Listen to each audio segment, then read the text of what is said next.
السلام عليكم. فيديو النهاردة هنعرف مع بعض ازاي نخزن الفلفل الأحمر البلدي. هو موجود دلوقتي في السوق، فلازم نستغل الفرصة ونعرف ازاي نخزنه في البيت ويفضل عندنا طول السنة لأي استخدام احنا عايزينه. يلا نسمي الله ونبدأ. ده فلفل لم مقدار عندنا كيلو. لازم وانتوا بتشتروا الفلفل لازم تنقوه يكون طازة كده أحمر زي ما انتوا شايفين كده، مفيش حاجة فيه بايظة. انا هروح اغسله كويس جدا وبعد كده هسيبه في المصفى يصفي المية بتاعته خالص اللي موجودة فيه، عشان خاطر لو في مية ما تخلوش يعفن، ما تحفظيه عندك في الفريزر او التلاجة. كده انا خلاص المية بتاعته نشفت.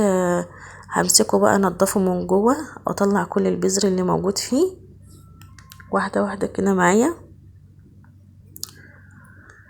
وبعد كده هقطعه بالسكينة حتت صغيرة عشان يعرف هيتفرم في الكبة.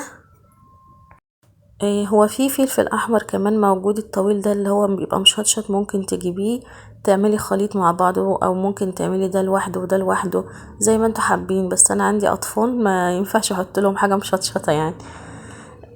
طبعا انا بحب احطه في الكبه الكبيره دهيت عشان خاطر ما بينزلش الميه، بتخليهوش ينزل الميه بتاعته، بتفرمه فرم خشن مش فرم ناعم.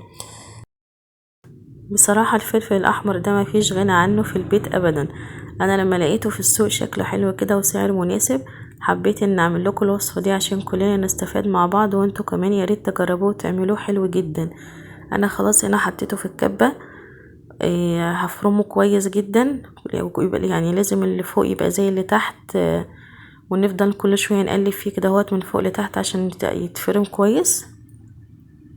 الفلفل ده يا جماعة ضروري جدا في البيت، يعني هو لما بيبقى مش موجود عندي بحس ان في حاجة ناقصاني بصراحة في الاكل، فده مهم جدا. يعني ليه استخدامات كتير، تحطيه في تتبيلات السمك، تعملي بيه خلطة المحشي، تحطيه في تسبيكة الصلصة بتاعة الطبيخ، مع تسبيكة الكشري، صلصة الكشري، مع اي حاجة، في مثلا في البتنجان مقلي او مسلوق. انا كده خلاص خلصت فرمته خشن، يعني انا مش عايزاه ينزل المية بتاعته عشان ما يعفنش معايا في الفريزر او التلاجة.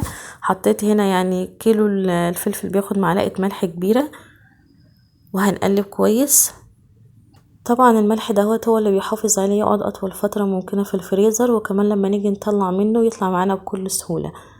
انتي ممكن بقى تحطي مثلا تقسمي الجزء دوت، يعني الفلفل ده على جزئين، جزء تحطي عليه توم، تهرسي معاه توم وخل وليمون وملح وحاجات تانية اللي انتوا بتستخدميها في تتبيلة السمك يعني. وتخليه تطلعي منه على قد انا بحب احطه كله كده زي بعضه، واطلع منه واعمل منه اللي انا عايزاه بقى. خلاص انا هنا خلصته وحطيته في برطمان. طبعا العلبة دي يا جماعة مغسولة ومتنشفة كويس جدا من المية اللي فيها. الفلفل ده بقى ممكن احنا نقسمه جزئين، نخلي جزء منه في التلاجة نستخدم منه زي ما احنا عايزين، بس انا بحب اخليه كله يعني في الفريزر. انا هحط بقى عليه شوية زيت من فوق قد معلقتين 3 كده كبار عشان العفونة. تمام كده انا خلاص خلصت، يعتبر خلصت، وهحطه بقى في الفريزر.